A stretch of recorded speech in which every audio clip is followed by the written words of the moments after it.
पीछे पीछे पीछे। हाँ ठीक है ठीक है बस एंगल ज़्यादा क्लाइंट ना सीधा कर देगा तो फिर आ जाएगा ठीक बस ऐसे टेढ़ा दिखेगा तो सीधा कर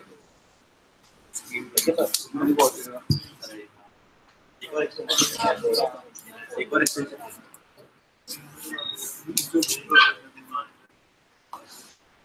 ठीक है, so live session has started on YouTube. So it does automatically, or you have to start it? No, I just started the broadcast. This will be automatically saved. So do we know when somebody is coming? We'll keep checking. So it says 4 viewers right now.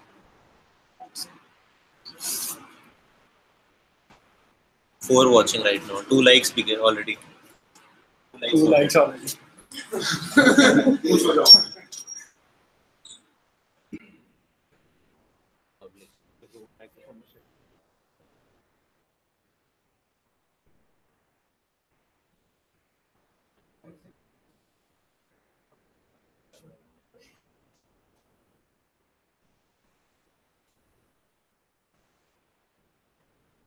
I can't go back. No.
ऐसे ही दिखेगा? Isn't it showing a mirror image?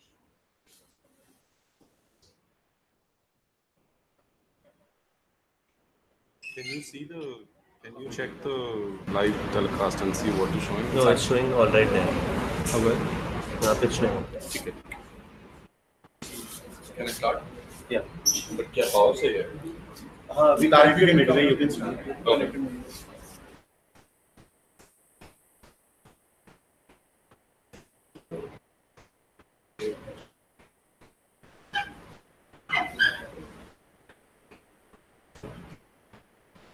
Can we start?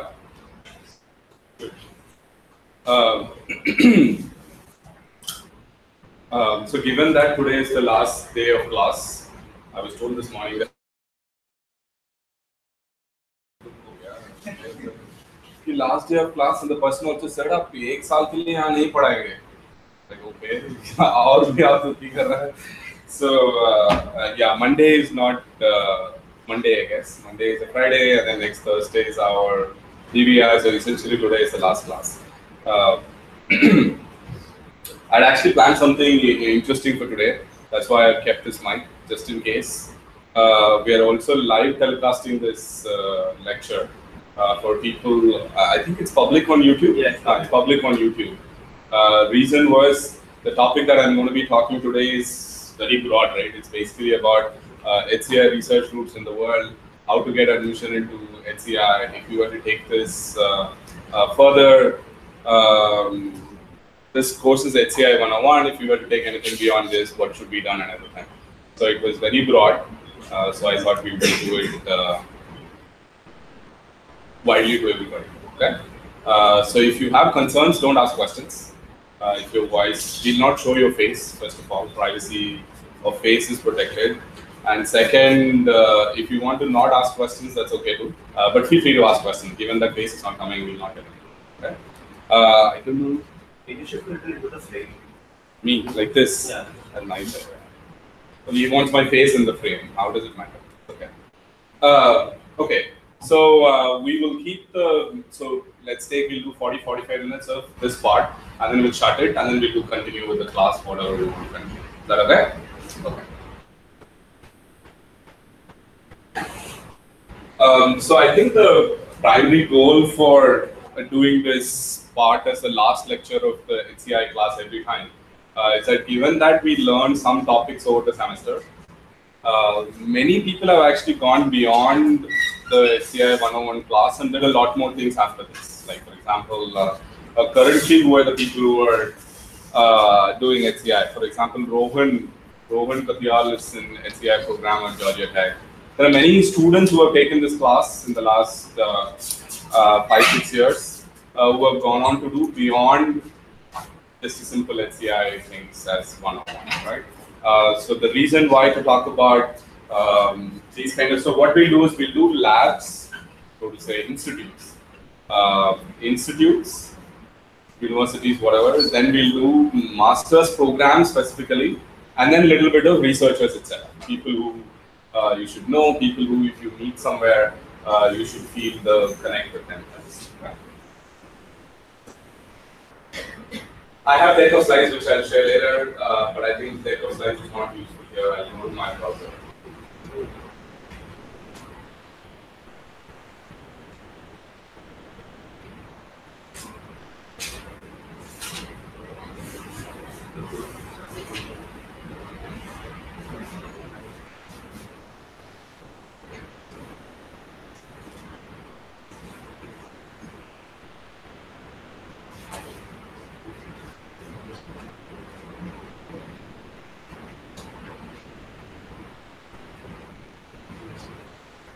Is that good? Is the font good? Okay, good. First, of course, right? Stanford has pretty good HCI group. Their design school, T school it is called, is actually super popular. In terms, so I've actually visited the design school lab and things like that. How do they actually do the studies? How they actually go about doing the design and everything. But do you guys remember some names? Do you guys remember this name? Yes, so where did we see his name? Any recollection of his name? No? So I think we saw him in the context of saying that people who have made large amount of contributions to HCI, it's, the Thai conference actually gave him a Lifetime Achievement Award or something recently. That's James Lande.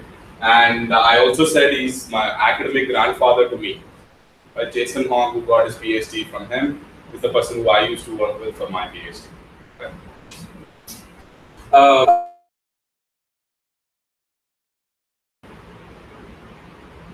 For example, let's look at the labs also. See, this is the e-school I said.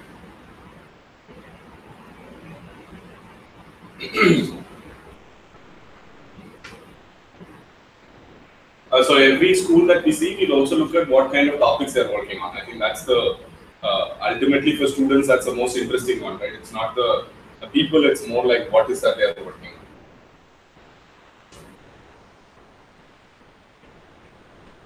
Let's go to the topics here.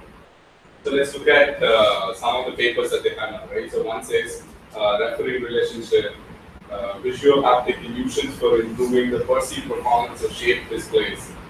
In search of the dream team, temporarily constrained multi-arm bandage for identifying effective team structures. So essentially, if you see these kind of topics are beyond what we saw in the class, right? In class, we ended up seeing only the, so to say, interface design, right? We just saw only the interface design, but these kind of topics go much beyond, right? A conversational agent for complex tasks, right? I'm sure if you go look at these kind of projects, it will be more like, okay, can I build a automatic agent, which, for example, one of the projects long time back they were working on is, so you are a student, I'm a faculty, you want to actually find a slot to work with, meet with me.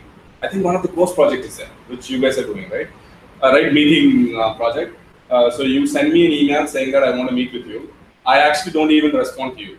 There's an agent that is sitting in my machine, which is looking at this email and then going and checking with my calendar which slots are free. The agent only replies to you saying that these are the slots available. Let's take if you are not a student and if you are a faculty, the agent in your side also will work. So essentially, instead of the two faculty, two people sending emails and deciding on a time, it's two programs which is deciding on a time. Interesting problem, right? Interesting problem from multiple point of view. One, there is also technology problem, right? I have to figure out, there has to be access to my calendar, I have to figure out which slots to be provided and everything like that. And on the after that, there's also the HCI part of it. How do people actually interact with these kind of agents, how decisions are made. So if you're interested in looking at something, let me know, but otherwise I had some thoughts of what all are in this website. I went through their website, each one of them, so to say. I have all of them open, and I'll talk about some of them. So here's another one which area is becoming more and more popular. Mechanical Turk. All of you know Mechanical Turk, right? So we are even doing studies, right? You are sending out emails to people saying, please use my app and let me know the feedback. That's essentially a smaller version of Mechanical Turk. So these kind of projects now are helping to study how to collect this crowdsourced data. What kind of sampling to be done, right?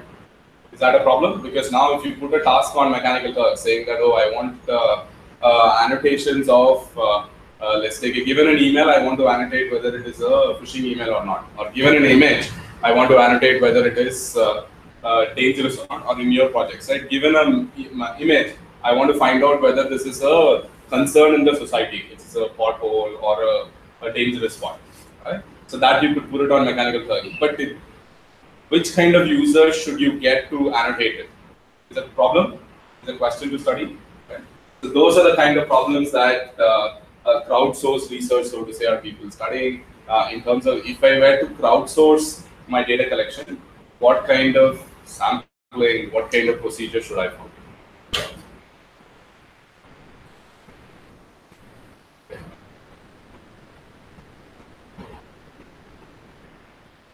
Yeah, so these are, I think, talks. Yeah, these are talks, but look at the topics of some of the talks, right? Designing for teens and young adults, engagement with digital health.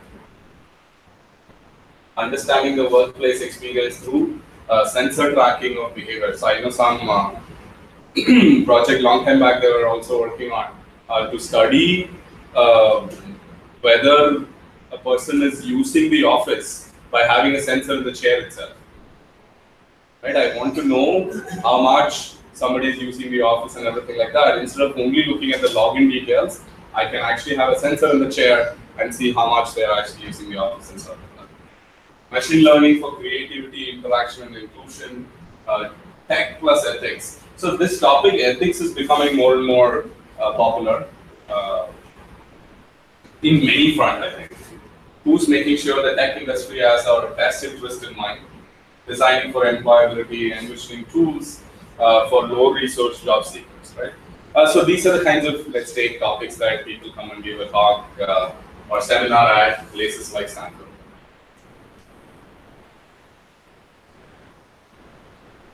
Oh, some of the other people that are involved are, for example, Manish Agarwala. You should tell them properly.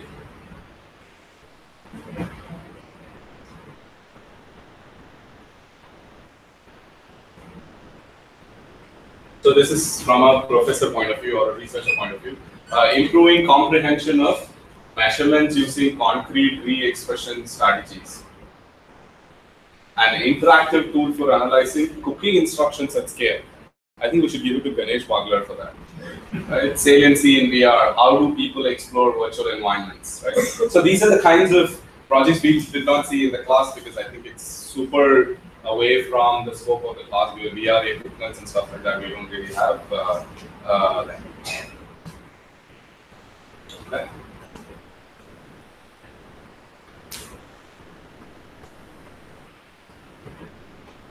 Anything that you want to look more? I was also surprised that they have the last week on December 20th of 2017.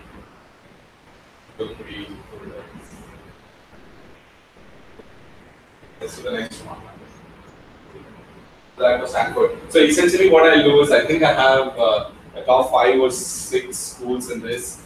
Stanford, Georgia Tech, University of Maryland, CMU, University of Michigan, right? 5, 6 schools is what we'll see. And then we'll see a lot of master's programs which are around stuff.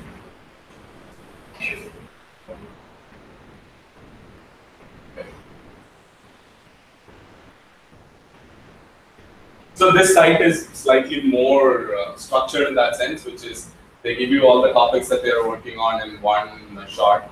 Ubicom group and Aware Home, which is ubiquitous computing, and Aware Home must be finding sensors and things like that at home. How do you make decisions and everything?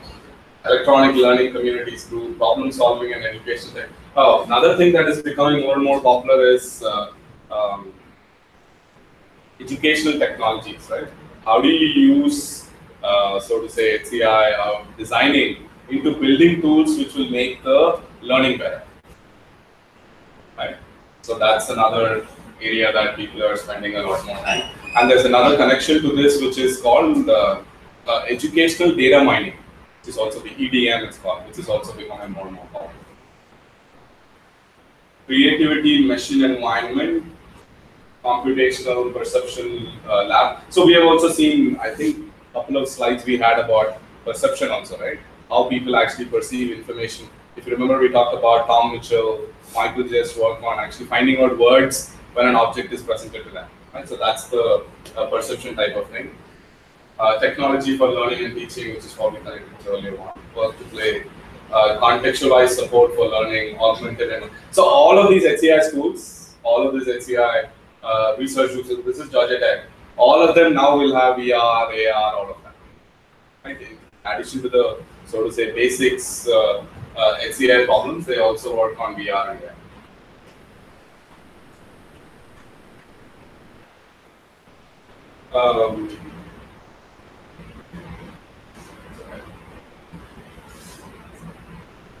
So here are some descriptions of the project. I'll let you guys read the description.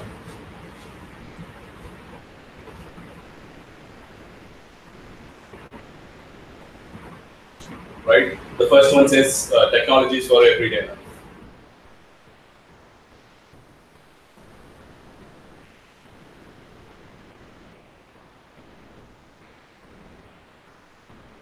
Also, we also saw this transfer. Right? We saw the knowledge transfer when we were looking at the phishing studies and things like that, right? Knowledge retention, knowledge transfer.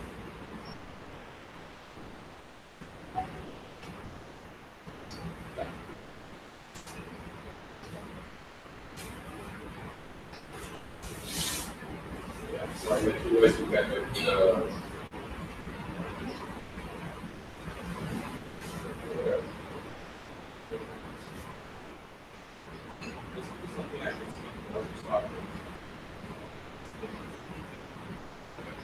So here is, oh, actually, we can just play a view and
So if you look at the HCI domain itself, so Georgia Tech, CMU, and University of Michigan. These are the three places. University of Washington. These are the three places that it all started. I think somewhere they mentioned also. So if you really look at the master's program in HCI, Georgia Tech started first, and then probably around that time CMU and University of Washington.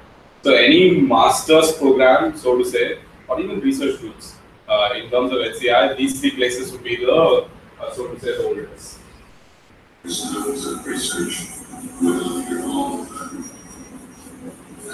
was just because it's a professional course with amazing research opportunities, so best of both ways. I wanted to focus on the psychology research side. In fact, there was a specific discipline for that. And I realized that I'm doing the students together, that it's a camaraderie between all the students in the community that was interesting. I really like the project-based curriculum. I think it's a great way to gain hands-on practices. And there's a lot of cool benefits and perks around campus, also virtually campus, so there's always opportunities to learn.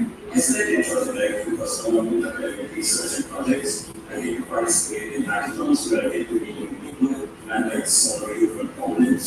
So all programs of HCI will have this. I think we also have here an MTech, a capstone project, right? MTech students, capstone? No. Yes. There's thesis. There's no what do you call internship/capstone project, right?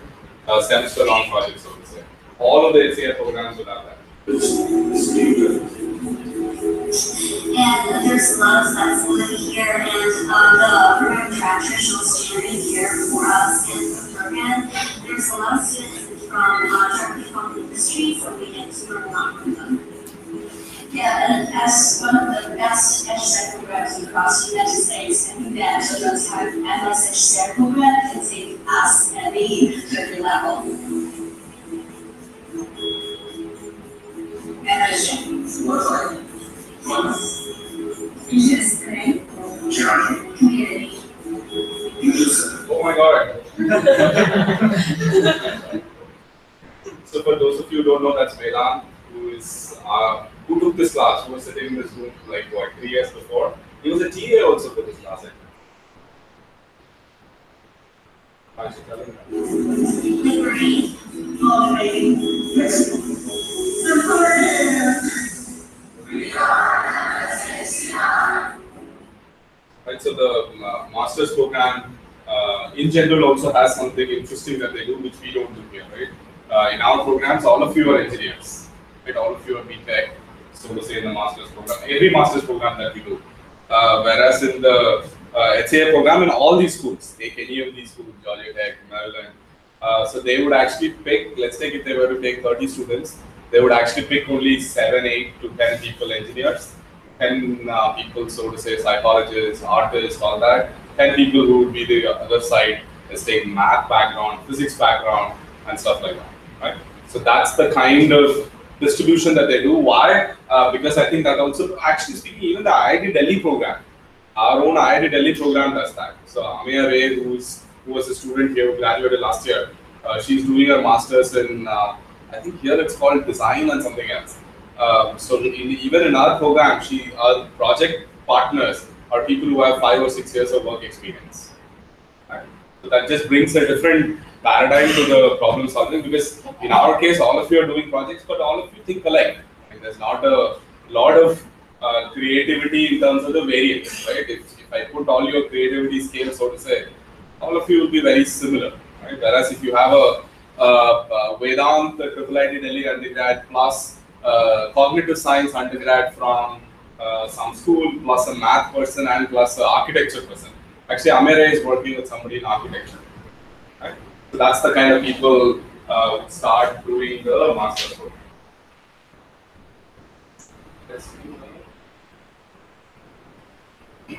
So this one, so this is the HCI group at CMU, but here are some interesting people who work in this project.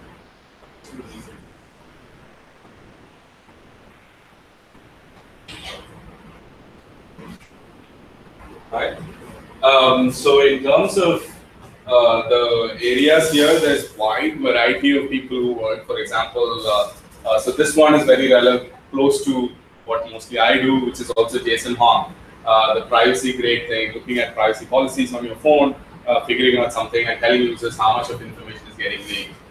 There's decimal point. Also, there is people who would work on full computer science, more of CS. There's people who would work on more of learning. So here's one person who works learning.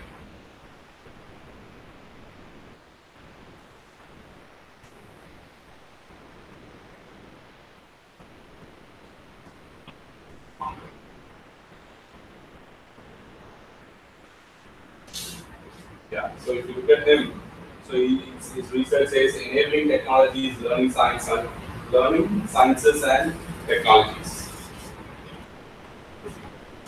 Right, so he's one of the professors there who works mostly on how people learn new things and how technologies can help learning more. So there's also Caroline, who also does.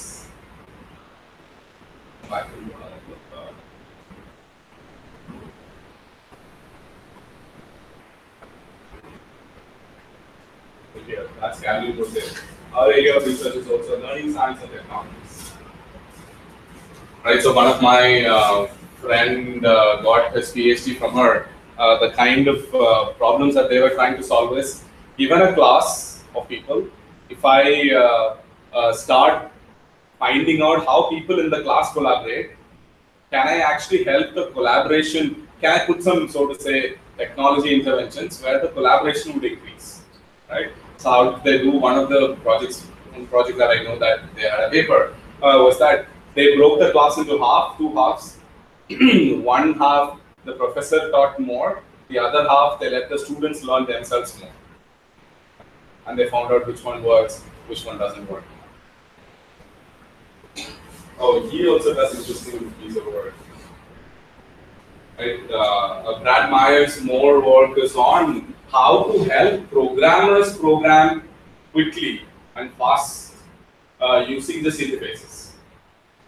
Right? IDEs, all of you use IDEs, right? How can you actually build better IDEs so the programmers can actually quickly, so to say, rapid prototyping, rapid programming. Right? So that's this area of work. So these kinds of this, Anike and Zora, yeah. So these people work on mostly crowdsourcing. See what they are doing. Human assistance and social computing. So inside social computing, these people work on the crowdsource problem that I said.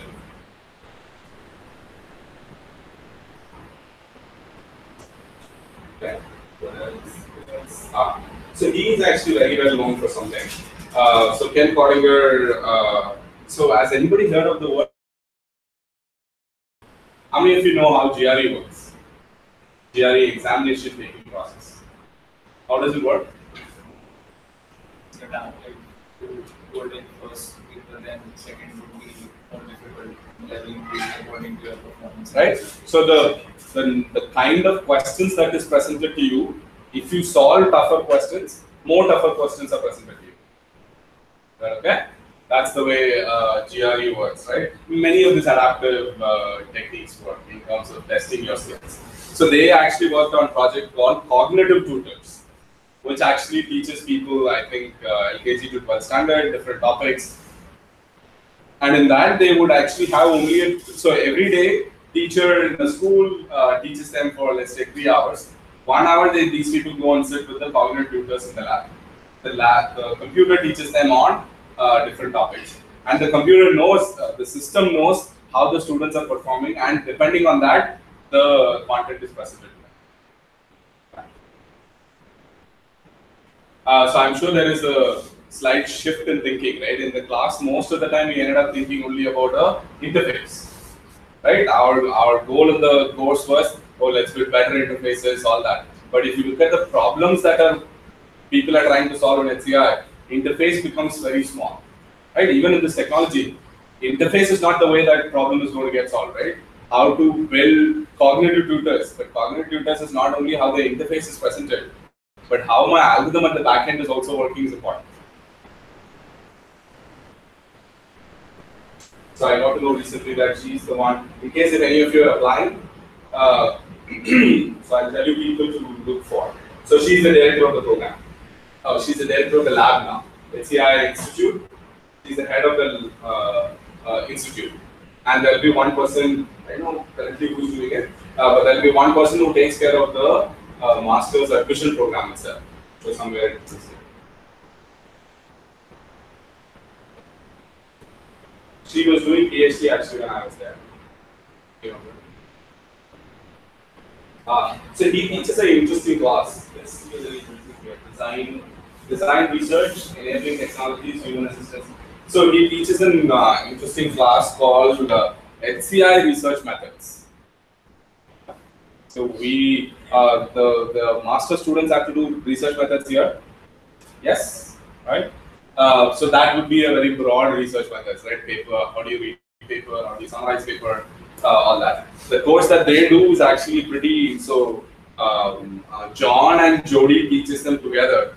That is on research methods in HCI, where they walk through about what we saw in this class, but they will go through more rigorously in terms of how to build it, what kind of evaluations to be done and things like that. And it's also a 2-semester course. We don't have a 2-semester course here, right? Sari credit denge, but it will be for 2 semesters. And it's such a heavy class, so to say, in that sense.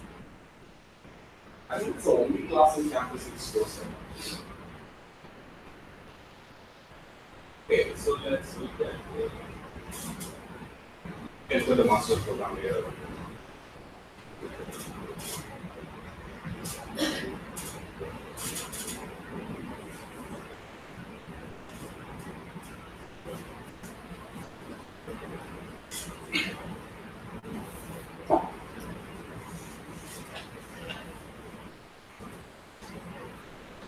Right, so digital footprints, I think you would also, we have seen digital footprints in some point, right, which is that how much of information about you is left online, can you actually collate and to make a profile on the, I think, what project? I think even the tech tender can be close to finding a profile, right? You're figuring out who should be the teacher, who should actually train the student, or somebody asks a question, you want to find out who's the closest match. Right? So for that also you could use digital footprints type of things. Right. Good, let's go back. Any questions? I know at some point in time this may not be directly relevant to the content that we have seen, but again I'll reiterate the goal. The goal is to help you think, one, what are the other topics outside this course, right? It's HCIs. So today, any problem in terms, at the end of the day, it's going to have some interface, right? End of the day, it's going to have some computing interactions that's going to happen. So you can bring it under HCI in that sense. Yeah? Any questions? No? Okay. Yeah, I can take a break. Let's do another video.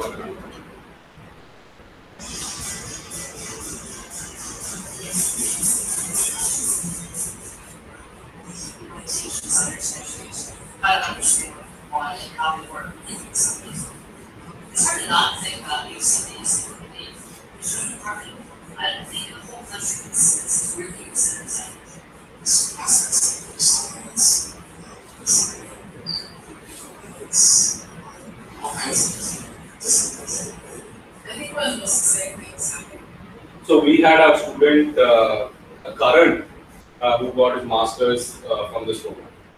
Current third batch of the program. So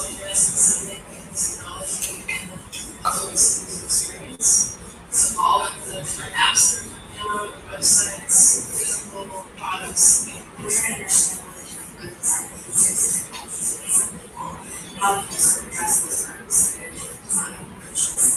People that do this work often have skill sets that are different. So my work provides computer science and social science. We've got faculty that have a humanities background,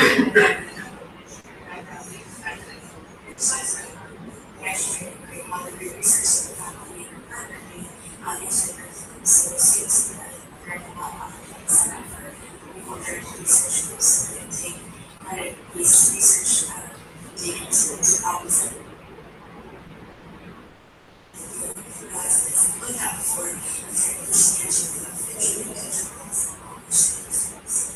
in that kind of environment, talking about different experience and getting to hear professors who and leaders just super encouraging.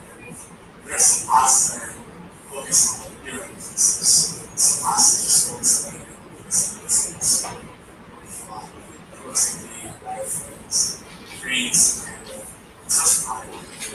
So there's also another, so to say, selfish reason for doing such a session also, in terms of showing you what happens in the good schools. Actually, this is one of the highly rated programs in HCI.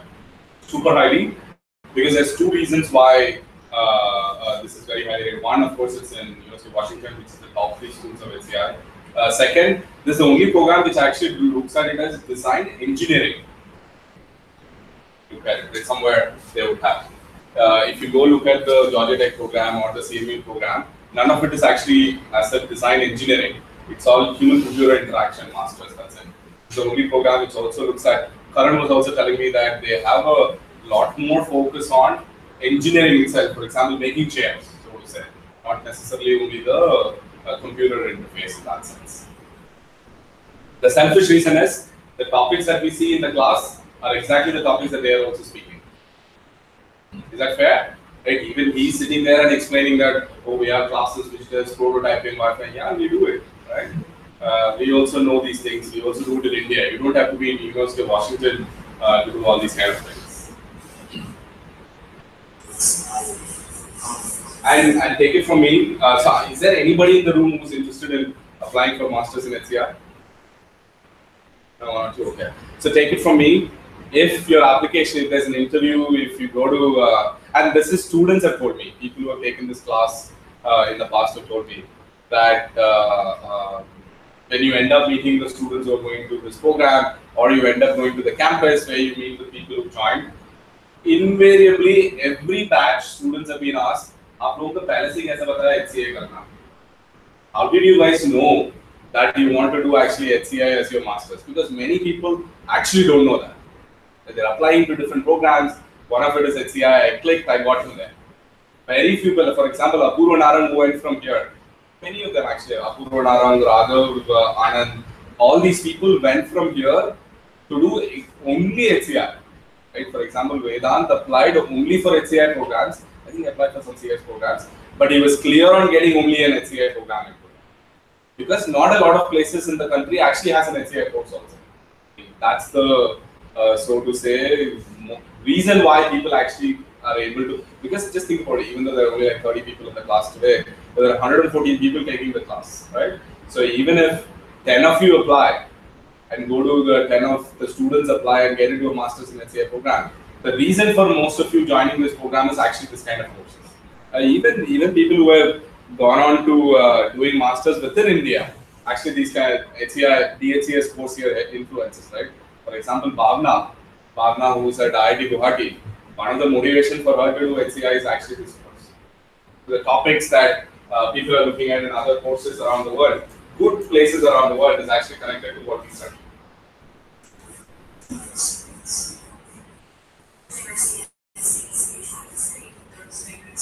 Science, design, arts, project management, people from all different walks of life, all the industry. Design, because we're in the industry, amplify yourself, Amazon, all different startups, all different things. So we have this great community of potential students who want to come back with their master's degree, and also companies that sponsor projects that hire students to finish after my last day in UCB. I got married in art stuff. Currently, I'm seeing research now. I get to just focus on this experience. Doing usability studies, research on studies, and finding how it's better than site design and app design. I started off as a video designer.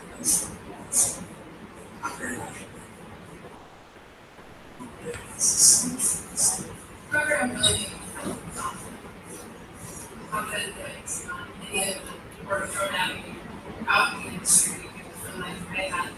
Also,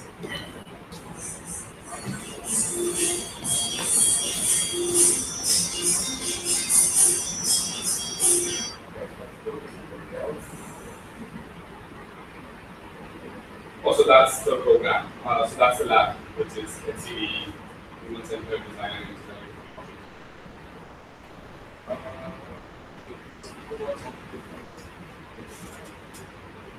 Let's look at it.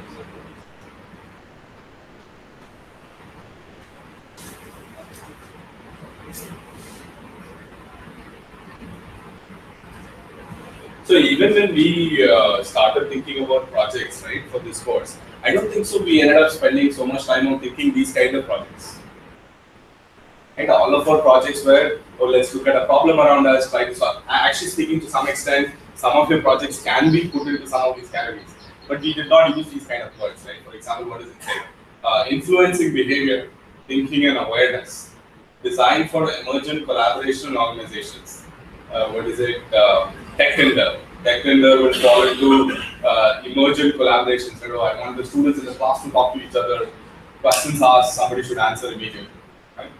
Low resource and underserved populations. I know whether we can connect your project on food wastage. Right? That's your project, right? Whose project is food wastage? By matching the NGOs and stuff, right? So you could argue that low resource and under-resourced populations, right? Because you're taking the food and giving to some people. So it is also a skill to actually take something that we're doing which is very small and pitch it as though it's a big thing, right? Material and embodied technologies, probably none of us are doing that. Data science and data visualization, if any of you collected large amount of data. Learning in professional and technical environments.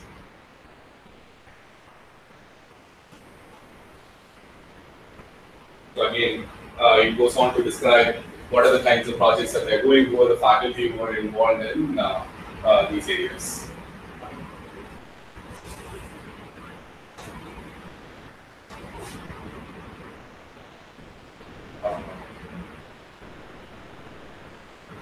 So what can you comment on the websites itself? Let's, any comments on, so we saw 3 of them. Common projects. This is Stanford.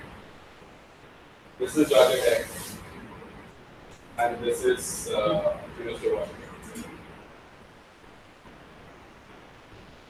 Comments on the website itself? No, I'll show you actually another one and then probably compare it. Look at Berkeley.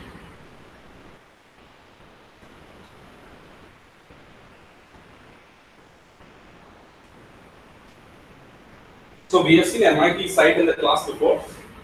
Yes? Yeah, right.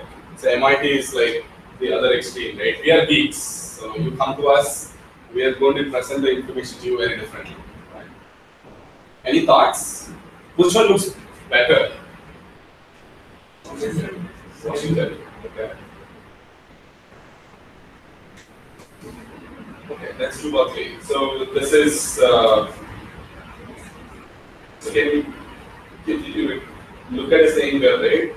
He's here, he's also here. Getting into one place is only hard. And this guy is listed in both in UC Berkeley and in Stanford. So, yeah, so he's actually very well. I actually have his page open separately also. He's actually pretty super good guy who's been doing interesting work on HCI. If you look at last couple of years in the Thai conference, so to say, Tapan has been doing one. So anybody has heard this project called Awaz Utalo? No? Samir, I think his name is Samir Patel. He does work in India. He got his PhD from UC Berkeley with Tapan. But the problem was solving, the project was solving a problem in India. No? So how many of you know Adi? Adi from IIT-Delhi? No? How many of you are? Adi Deshwar. Yeah? Okay, so Adi Deshwar, how many know? Yeah, you guys should look at people around. So Adi actually has some interesting projects which are solving, so to say, societal problem. Adi has this project on, so he has this, I think, NGO called Gram One. So what they do is, one aspect of what they have done are these projects is, you can actually call up and give complaints, right, of a problem, and they will actually figure out how to, so to say, categorize it, put it. So IVR, all of you know IVR, right? So it's an intelligent way of putting the information of information that you're seeking. I don't have internet to access to find information. I can call in to figure out some information. Is that interesting? It's actually super interesting. They have some very good papers around this topic. And Adi's been doing some. Adi used to work for IBM before, where they all started this kind of topics. So the Avaz Utalo also is in the same line. Actually, it is along the same lines of your project. Yours is also the civic problem, right? Take a picture and then tell that it's a problem, and then it will go to whatever, right? So Avaz Utalo also is around the same line. So you guys should look at the project, right? Avaz Utalo is the, again, right? Make noise, I guess. Say people. So that's the Tapan's project, and they did an implementation in India. It's here. Can you see here? So that's the project.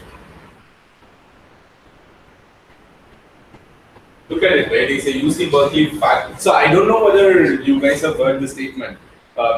Faculty sitting outside India spend more time and money on solving research problems in India. We sit in India and we don't invest on projects and problems that are around us, right? So that's the project that became actually quite popular at that point in time. They had some interesting publications around it. We deliver local language content to our partners and users to better communicate with important stakeholders and beneficiaries for a variety of purposes. One of the problems were two civic issues.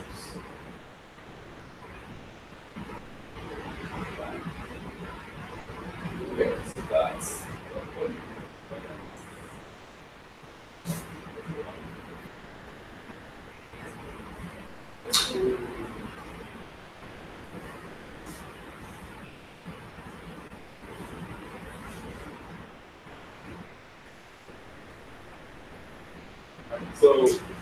so if you look at UC Berkeley has different.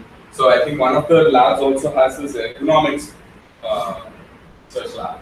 How do I build better chairs, better keyboards, right? Better ways of actually helping people not to have, so to say, back pain and all that.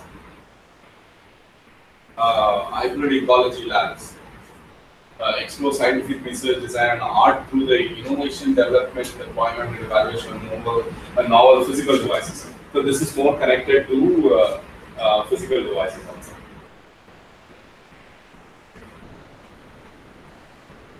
So we talked about this project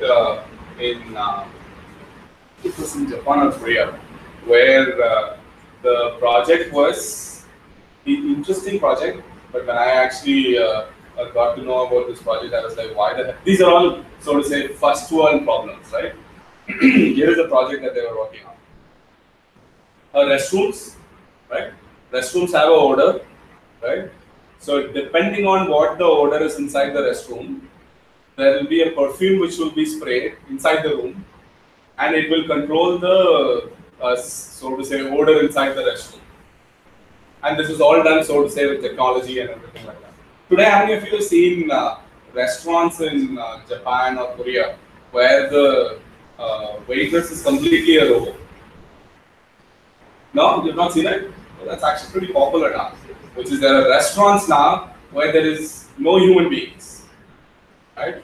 Go sit in a chair. You want to order, a robot comes, talks to you, gets the order, goes, brings the food, and gives it. Hopefully, the food is made by some human beings. Right? So I don't know about that part.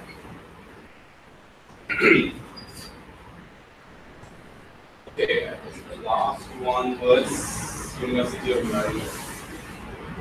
How many of you know her? Just keep an eye on that.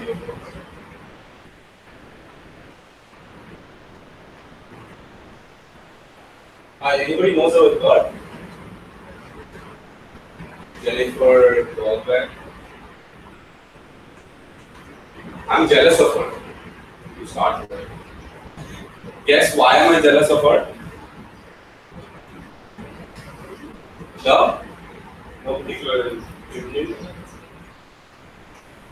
She has a verified Twitter account. First time when I saw it, man, faculty having a verified Twitter account. I don't know how to get it, but that's okay. So she actually does super cool research. I'll take you to her page.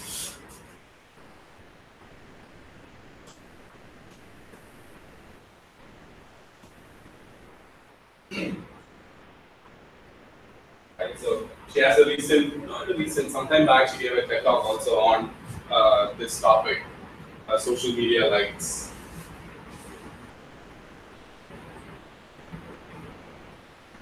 I'll let you guys see it.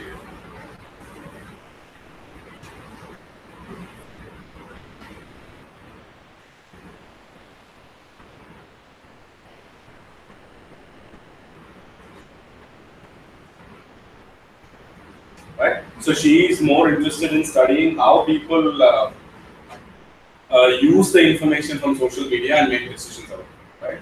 How can you actually make it better and stuff like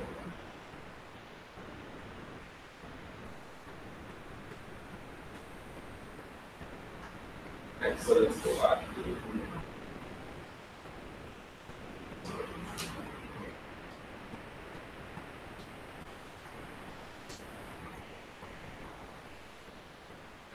So this is also a big topic now, right?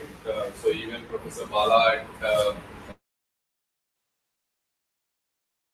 but you would see accessibility is so to say a large topic now. Clustering user information, outdoor orientation apps and things like that.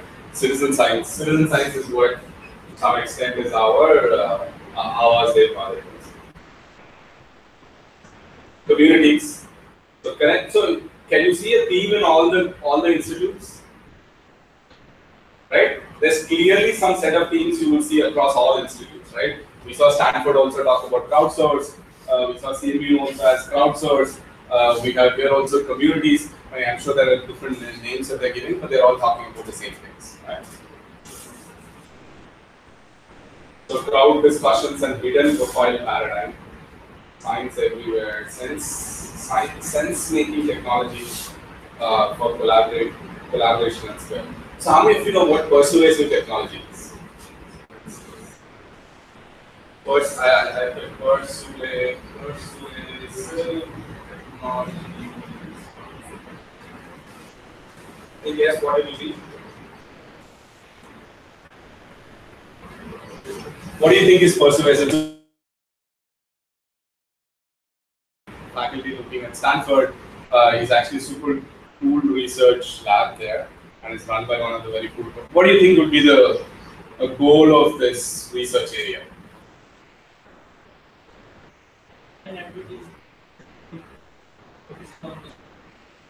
Focusing on this kind of ads.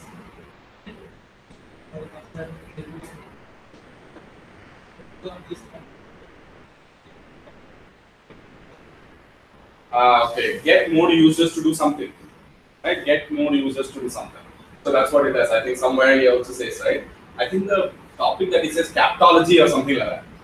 Right? You will see a word by empowering millions of people who love. Yeah, see? Captology, persuasive technology lab, persuasive and technology calls it as captology.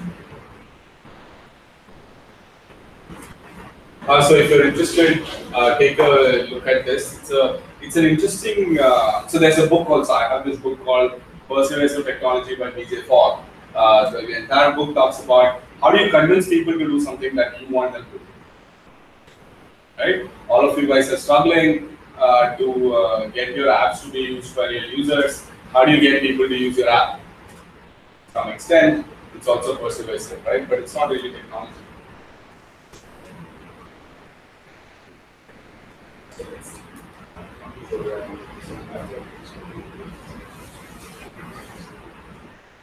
Okay, good.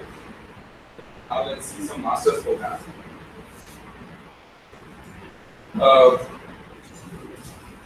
In master's program, I don't want to speak a lot, but I think I'll just show you the programs in each of the program structure in each of them. Just take a look at only the courses that people are asking you to take, in case people are interested in, right? just see what kind of courses that are presented in each of these programs. And they are not organized in any particular order.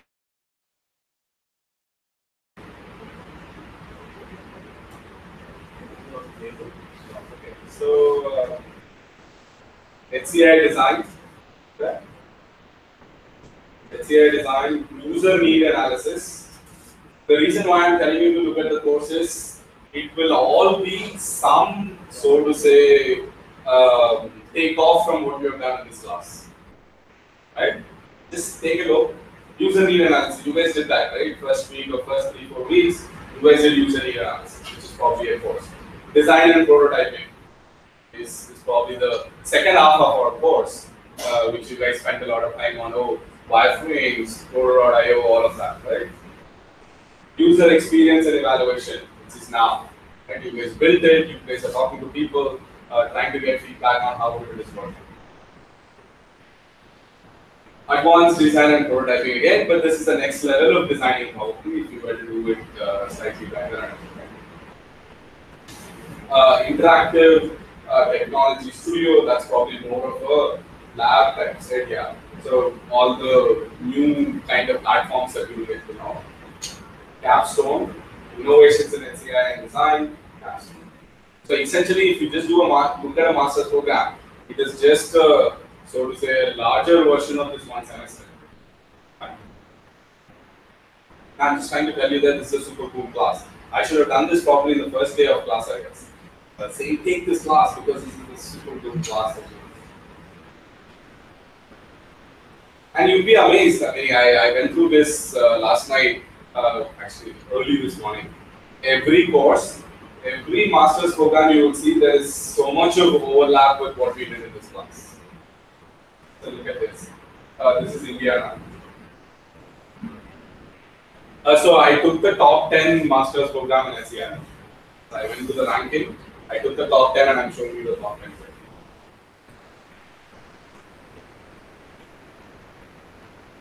And everybody has this capstone project.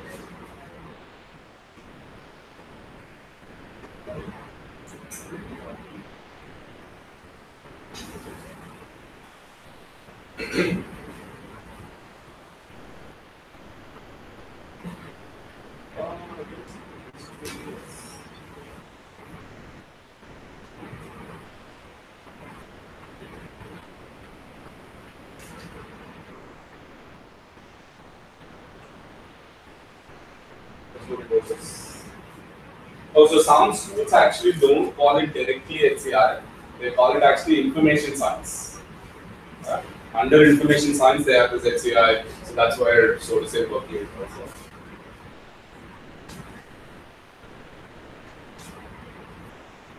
Yeah, so.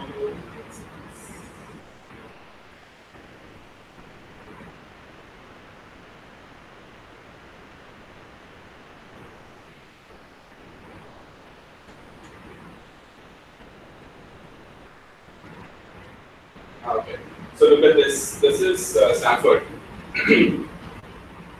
A design process, so to say empathy, users, all of that. The first semester was need finding and stakeholder empathy. I'm very connected to what we have done. Prototyping, design leadership and teamwork. Actually, Stanford, you should have actually done this professor. Affiliate fine.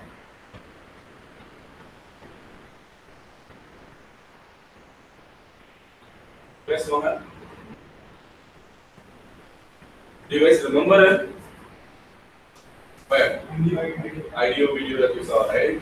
So that's the guy, he's also a faculty at Stanford. I should have made that point.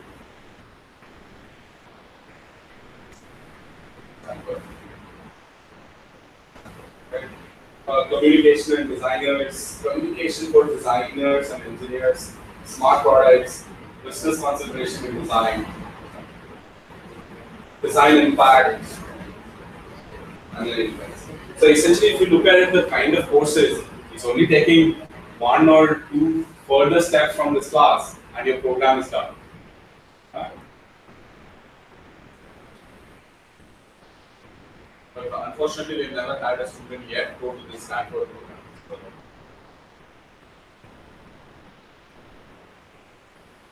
One or two more and then we'll stop.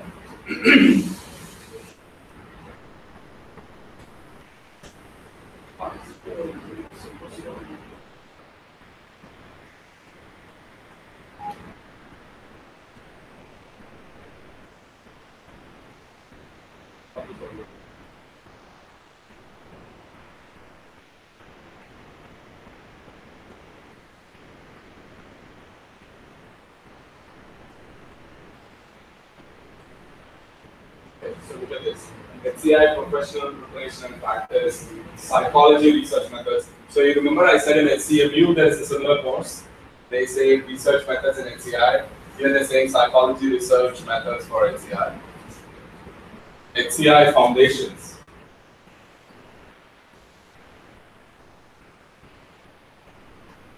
And there's super number of electives. Video game design.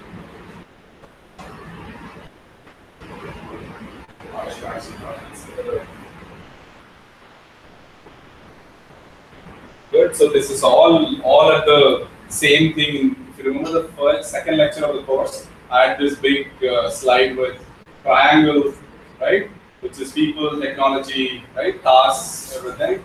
It's all revolving only around that. All the courses, if you see, either they're trying to study what brain is thinking, or they're trying to study what technology to use, or they start trying to study what the interactions, how the interactions happen. And those are the only things that's going on. Good.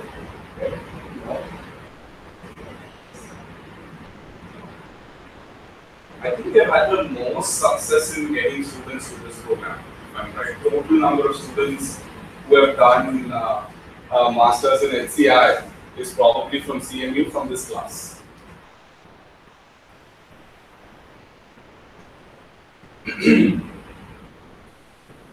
User center design and evaluation, interaction design studio. All these studios are basically more like a lab session. Lab. Software structures for user interfaces.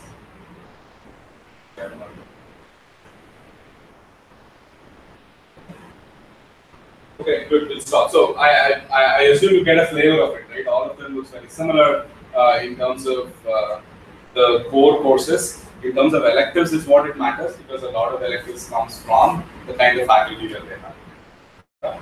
Any questions? Any questions? One second. I will just see whether I have downloaded items.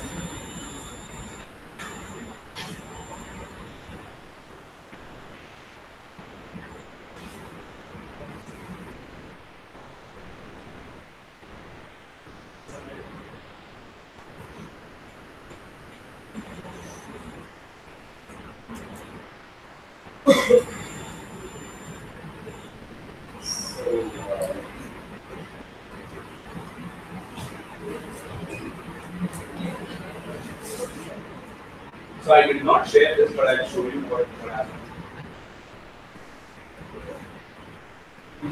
So I got a chance to do. So this is these are.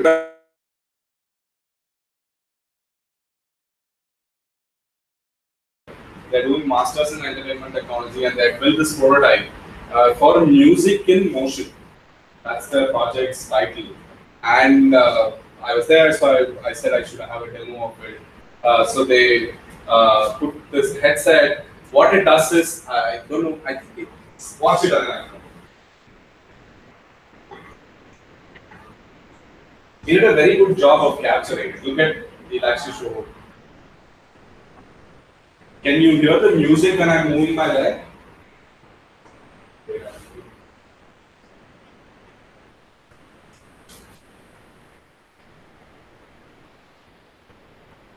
There is music, and then I'm using this device to break the, so to say, bubbles.